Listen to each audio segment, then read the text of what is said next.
દાહોદમાં ડોક્ટરની ગેરહાજરીમાં દર્દીઓને દવા આપતો કમ્પાઉન્ડર ઝડપાયો।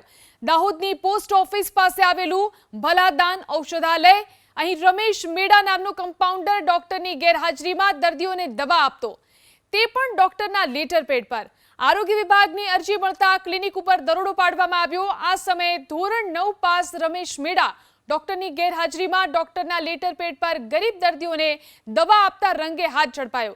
દવાખાનામાંથી કોઈ પણ પ્રકારની ડિગ્રી કે લાયસન્સ સહિતના દસ્તાવેજ મળ્યા નથી। જુદી જુદી દવાઓ મળી અને 14,000 થી વધુ રૂપિયાનો મુદ્દામાલ ઝડપાયો। આરોગ્ય વિભાગે રમેશ મેડાને પોલીસના હવાલે કર્યો। દાહોદની પોસ્ટ ઓફિસ પાસે આવેલું ભલાદાન ઔષધાલય, અહીં રમેશ મેડા નામનો કમ્પાઉન્ડર ડોક્ટરની ગેરહાજરીમાં દર્દીઓને દવા આપતો, તે પણ ડોક્ટરના લેટર પેડ પર। આરોગ્ય વિભાગની અરજી મળતા ક્લિનિક ઉપર દરોડો પાડવામાં આવ્યો। આ સમયે ધોરણ 9 પાસ રમેશ મેડા ડોક્ટરની ગેરહાજરીમાં ડોક્ટરના લેટર પેડ પર ગરીબ દર્દીઓને દવા આપતા રંગે હાથ ઝડપાયો। દવાખાનામાંથી કોઈ પણ પ્રકારની ડિગ્રી કે લાયસન્સ સહિતના દસ્તાવેજ મળ્યા નથી। જુદી જુદી દવાઓ મળી અને 14,000 થી વધુ રૂપિયાનો મુદ્દામાલ ઝડપાયો। આરોગ્ય વિભાગે રમેશ મેડાને પોલીસના હવાલે કર્યો।